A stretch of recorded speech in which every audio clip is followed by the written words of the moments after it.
بسم الله الرحمن الرحيم الحمد لله والصلاة والسلام على سيدنا محمد وعلى آله وأصحابه أجمعين. الحمد لله والصلاة والسلام على سيدنا محمد وعلى آله وأصحابه أجمعين. أما بعد. بچے کو بھی بٹھا دیں، اس کو بھی بٹھا دیں.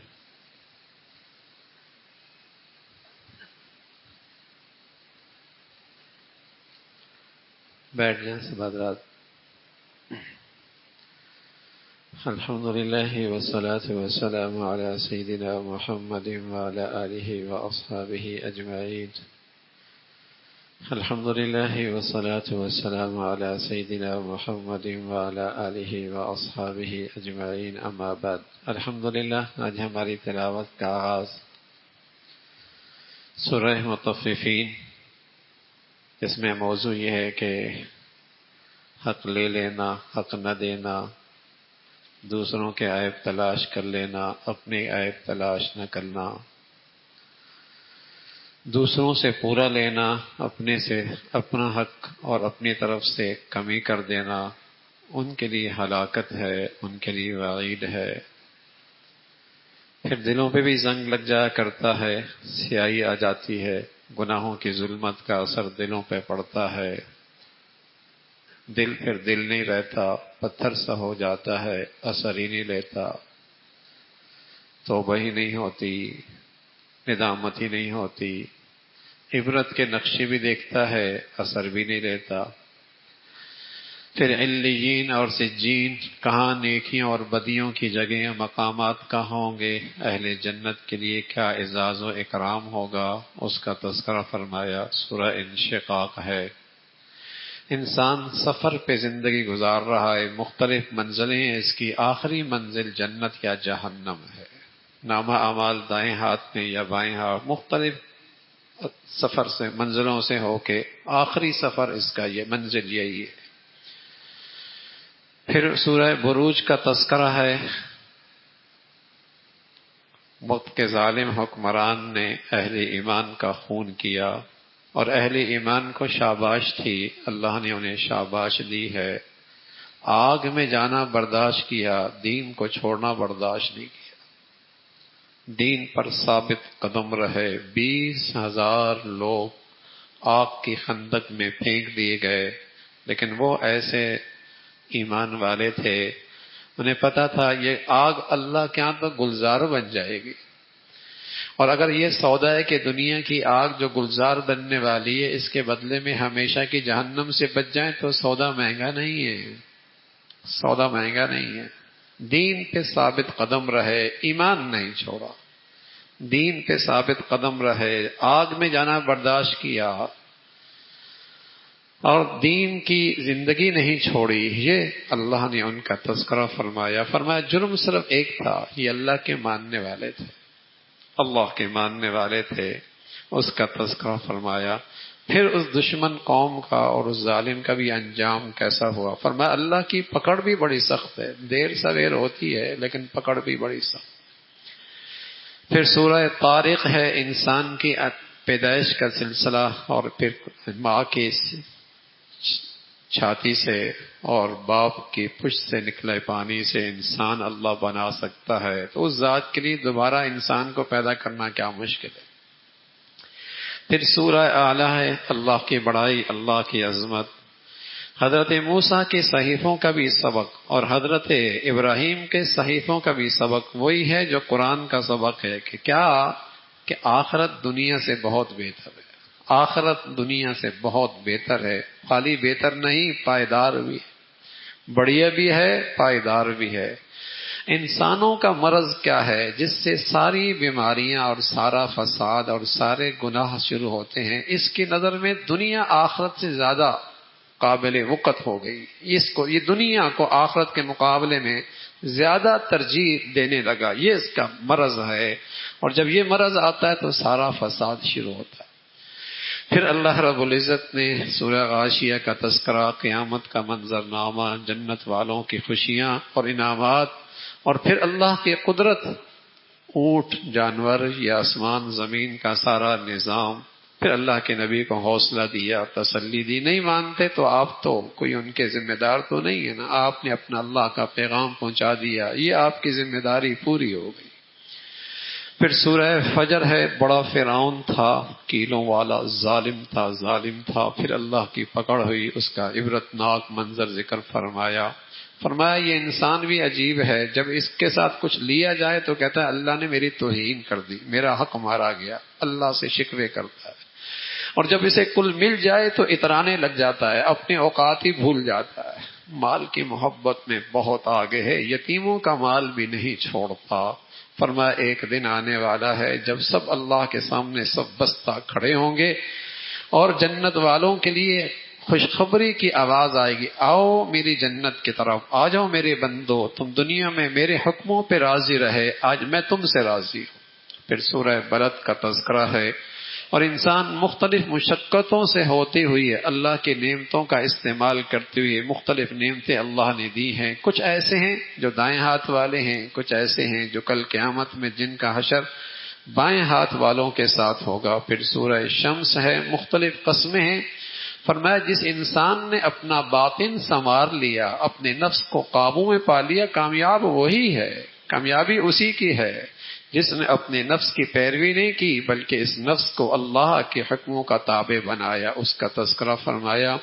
اور پھر سورہ لیل ہے، انسان کی محنتیں مختلف ہیں، کوئی بدی کی محنت کرتا ہے، کوئی نیکی کی منع کرتا ہے، کوئی سچائی کی تصدیق کرتا ہے، کوئی برائی کی تصدیق کرتا ہے، کوئی تقوی کے راستے پہ چلتا ہے، کوئی شقی اور بدبختی کے راستے پہ چلتا ہے، مختلف محنتیں، نتائج بھی پھر مختلف ہی آئیں گے، اس کا تذکرہ فرمایا۔ پھر جو اللہ کے لیے خرچ کرتا ہے اللہ بھی پھر اسے اتنا دے گا کہ وہ بندہ راضی ہی ہو جائے گا، اس کا تذکرہ۔ پھر سورہ ضحیٰ ہے، اللہ کے نبی صلی اللہ علیہ وسلم کے اللہ کے جو انعامات ہیں، آپ شریعت کے بارے میں باخبر نہ تھے، ہم نے آپ کو باخبر کر دیا، آپ یتیم تھے، ہم نے آپ کو ٹھکانہ دے دیا، ہم نے آپ کو غنی کر دیا، ہدایت نصیحتیں فرمائی، اللہ کی نعمتوں کا شکر کیا کرو، اور ضرورت مند کو دھتکارا نہ کرو، برا بھلا نہ کہا کرو، اچھی طریقے سے اسے منع کر دیا کرو، اس کا تذکرہ فرمایا۔ پھر اللہ نے اپنے نبی کو جو معجزہ دیا اس کا تذکرہ ہے، سینہ چیرا، اس کے اندر عنوانات بھرے، اور آپ کی شان ہے دن بھر مخلوق میں خدمت کرتے ہیں، تنہائیاں آپ اللہ کے ساتھ بیٹھتے ہیں اور تنہائیوں میں اللہ سے بات چیت کرتے ہیں۔ پھر سورہ 3 ہے، اللہ نے انسان کو خوبصورت تصویر میں پیدا کیا، بہترین شکل میں اللہ نے انسان کو پیدا فرمایا، اس کا تذکرہ ہے۔ اور پھر سورہ علق ہے، اور اس کی ابتدائی چند آیتیں ایسی ہیں جو قرآن کی سب سے پہلے نازل ہونے والی آیات ہیں۔ اقرأ بسم ربک الذی خلق، یہ 5 آیتیں ایسی ہیں کہ زمین و آسمان کا تقریباً 500 صدیوں کے بعد جب رابطہ ہوا تو سب سے پہلے وہی یہی آئی، اقرأ بسم ربک الذی خلق، اس کا تذکرہ فرمایا۔ اور اس میں اللہ رب العزت نے اس بات کا پیغام دیا، اس امت کا تعلق اب جہالت سے نہیں ہوگا، اس امت کا تعلق اب تعلیم سے ہوگا، لیکن نری تعلیم تخریب کا باعث بنتی ہے، اگر تعلیم سے اللہ کا نام نکل جائے تو وہ تعلیم بھی فتنہ بن جاتی ہے، وہ تعلیم بھی تخریب کا باعث بن جاتی ہے۔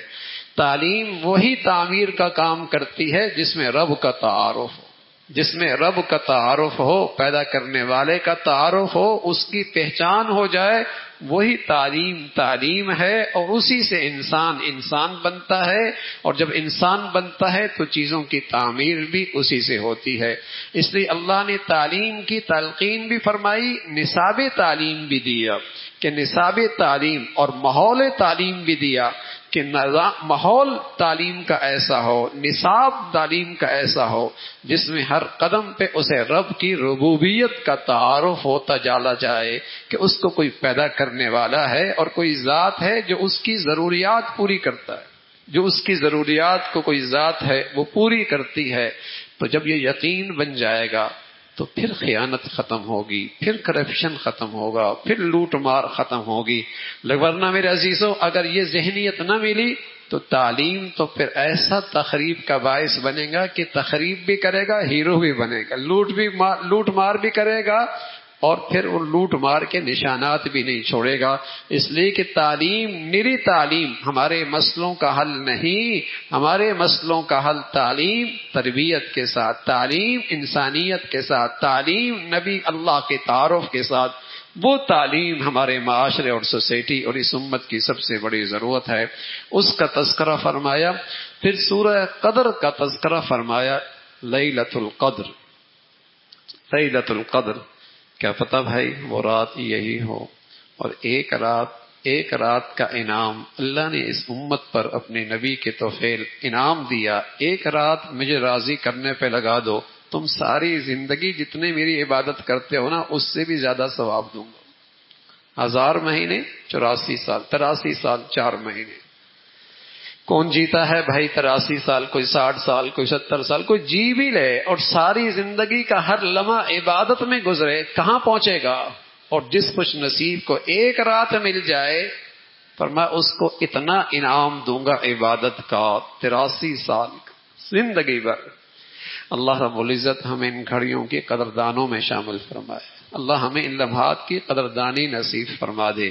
اور پھر اس رات کی خصوصیت ہے اللہ نے قرآن اتارا ہے، اور پھر اس رات کی خصوصیت ہے سورج غروب ہونے سے لے کر صبح فجر تک مسلسل فرشتے آتے رہتے ہیں، مسلسل فرشتے زمین پہ اترتے رہتے ہیں اور سلامتی کے اور رحمت کے اور برکتوں کے فیصلے لے کے آتے ہیں، سلامتی کے، برکتوں کے، رحمتوں کے فیصلے آ رہے ہیں۔ اور روایت میں آتا ہے بعض لوگ عبادت کر رہے ہوتے ہیں، فرشتے آ کے ان سے مصافحہ کرتے ہیں، اور اس مصافحے کا اثر کیا ہوتا ہے؟ مصافحے کا اثر کیا ہوتا ہے؟ اسے دعا کرنے کا جی چاہتا ہے، اسے دعا مانگنے کا دل کرتا ہے، اس کے دل میں رقت آ جاتی ہے، اسے سجدہ کرنے کا دل کرتا ہے، اسے عبادت کرنے کا دل کرتا ہے۔ یہ دل میں رقت یہی علامت ہوتی ہے کہ نورانی مخلوق اس کے پاس آئی ہے، اس کا اثر اس پر ہے۔ تو صراط مغرب سے لے کر صبح فجر تک، فجر کی وقت تک یہ مسلسل اللہ کے فرشتے آسمانوں سے زمین پہ آتے رہتے ہیں، ایسی مبارک رات ہے۔ پھر سورہ بینہ کا تذکرہ ہے، اور انسان سے تقاضا ہے کہ اللہ اسی عبادت کو قبول فرماتے ہیں جس عبادت میں خلوص ہو، جس عبادت میں خلوص ہو۔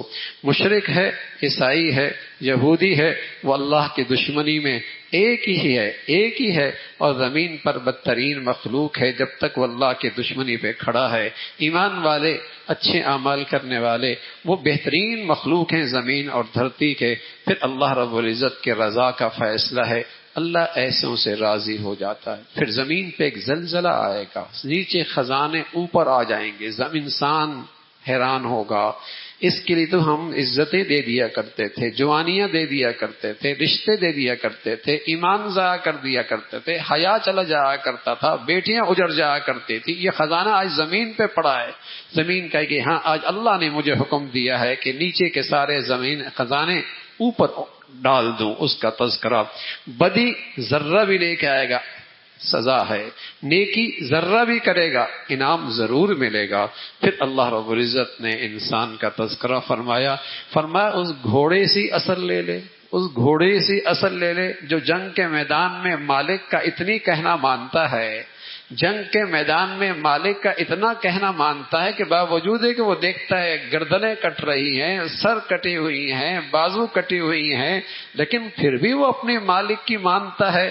لیکن یہ انسان اتنا ناشکرا ہے، مال کی محبت میں اتنا آگے ہے کہ جس ذات نے سب کچھ دیا ہے یہ اسی کی ناشکری کرتا ہے، یہ اسی کی نہیں مانتا، یہ اسی کی اطاعت، اسی جانور سے ہی سبق لے لے، کیسا فرما بردار ہے، کیسی اطاعت کرتا ہے اپنے مالک کی۔ اس کا تذکرہ فرمایا۔ پھر سورہ قاریہ ہے، اور وہاں نیکیوں کا پلڑا بھاری ہے تو مزے کی زندگی ہے، نیکیوں کا پلڑا ہلکا ہے تو دھڑکتی ہوئی آگ ہے۔ یہ انسان ہے حرص و ہوس میں اتنا اندھا ہو گیا، اسے تو ہوش تب آئے گا جب قبر میں جائے گا، ہوش تو تب آئے گا جب یہ قبر میں جائے گا۔ دنیا میں تو ایک حرص و ہوس کے میدان میں اس کی ریس لگی ہوئی ہے، کچھ ہوش ہی نہیں ہے اسے۔ حتی زرتم المقابر، قبر میں جائے گا پھر ہوش آئے گا، ان قریب جان لے گا، اور پوچھ ہوگی اللہ کی نعمتوں کا حق کیا ادا کیا؟ اللہ کی نعمتوں کا حق ادا کیا کیا؟ فرمایا انسان سارا کیا سارے خسارے میں ہیں، ہاں جس کی زندگی میں 4 نکات ہیں، 4 نکات پہ جس کی زندگی گزر رہی ہے وہ اس خسارے سے محفوظ ہے، اس نقصان سے محفوظ ہے۔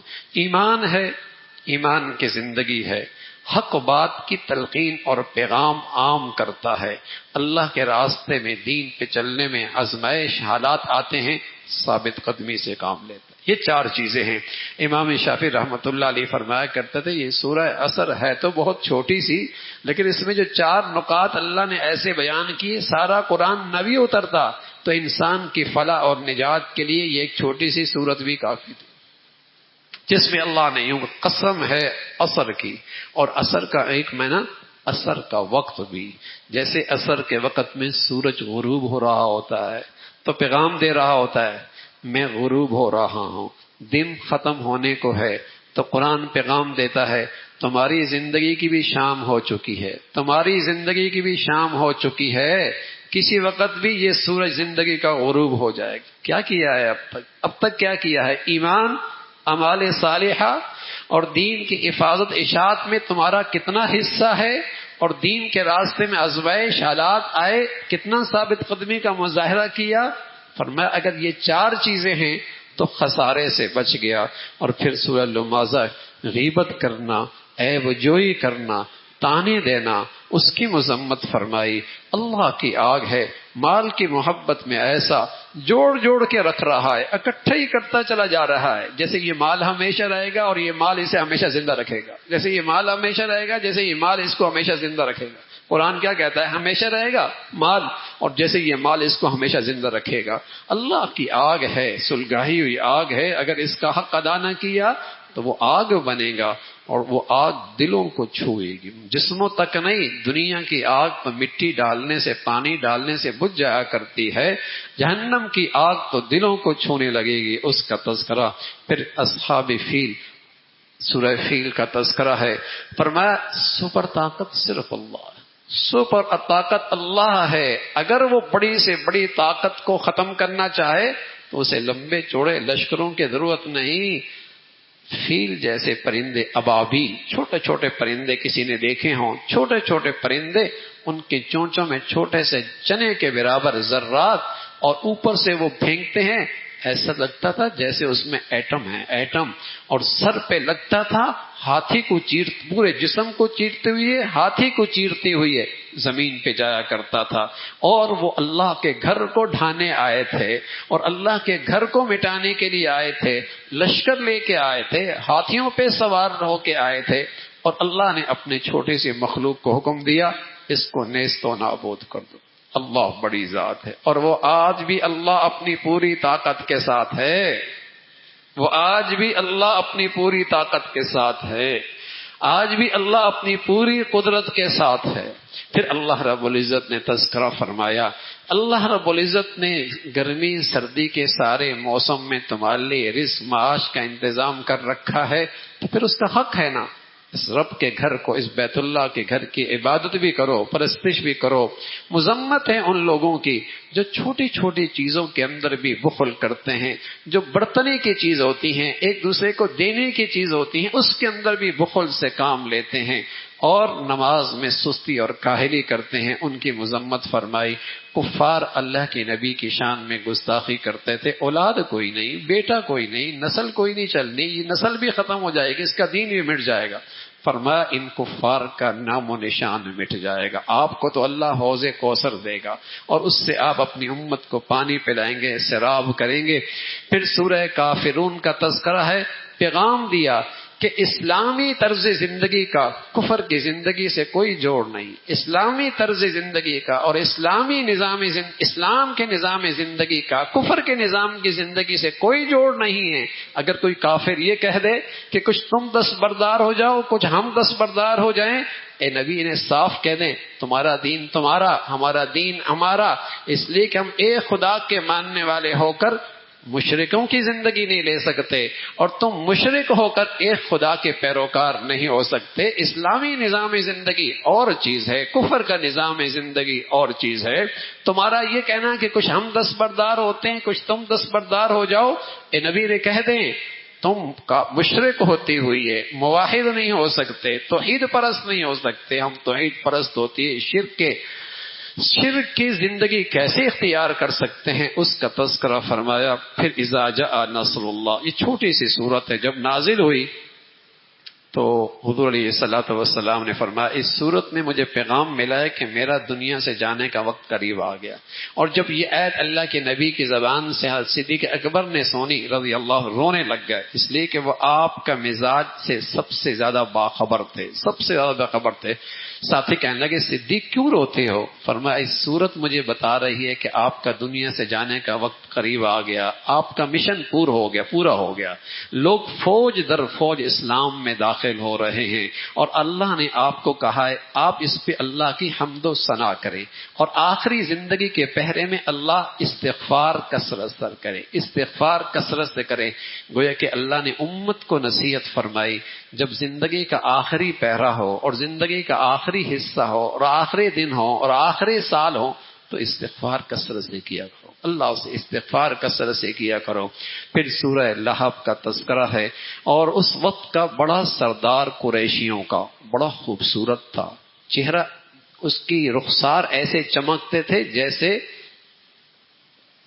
آگ کے شعلے سے چمک نکل رہی، ایسا خوبصورت تھا، سردار تھا، قریشی تھا، نبی کے چچا تھے، ایمان نہیں لے آئے، ہدایت پہ نہیں آئے۔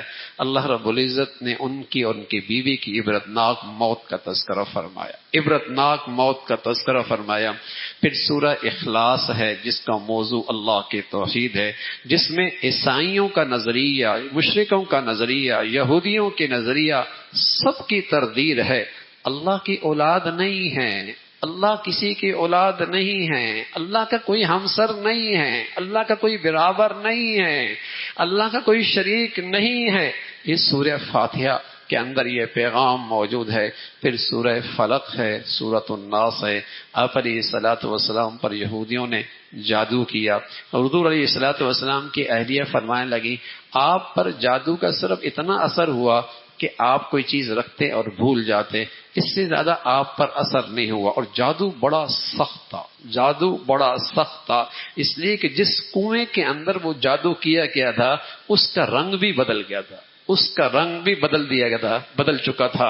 اللہ کی شان ہے، اللہ نے اپنے نبی کے واسطے سے اس امت کو ایک نسخہ دینا تھا کہ اگر تم نے شریروں سے بچنا ہے اور حاسدوں سے بچنا ہے، دشمنوں سے بچنا ہے اور برائی چاہنے والوں کے چاہنے سے بچنا ہے تو ان صورتوں کو اپنا معمول بنا لو، ان صورتوں کو رات کو سوتے وقت معمول بنا لو۔ اللہ کے نبی کی اہلیہ عائشہ فرماتی ہیں جب سے یہ صورتیں آئیں آپ نے ہمیں اور گھر والوں کو اور خود، یہاں تک کہ جب آپ کی بیماری کا وقت تھا، جس بیماری میں آپ دنیا سے تشریف لے گئے، اس بیماری کے اندر بھی آپ کا اہتمام تھا، رات کو سوتے وقت ان صورتوں کو پڑھتے، ہاتھوں پر پھونکتے اور پھر ان ہاتھوں کو اپنے جسم پہ مل لیا کرتے تھے۔ یہ 3 مرتبہ آپ یہ عمل کیا کرتے تھے۔ برائی چاہنے والے ہیں، شریر موجود ہیں، حاسد موجود ہیں، نظر لگ جاتی ہے، اپنے بچیوں کی حفاظت چاہتے ہو تو پھر ان آیتوں کو اہتمام سے پڑھ لیا کرو۔ 11 آیتیں ہیں، رسول اللہ صلی اللہ علیہ وسلم لیٹے ہوئے تھے، جبرائیل امین آئے اور آپ نے بات کی، فرمایا اس شخص پہ جادو کا اثر ہے اور فلاں کنویں پہ فلاں جگہ پر 11 گٹھانے موجود ہیں۔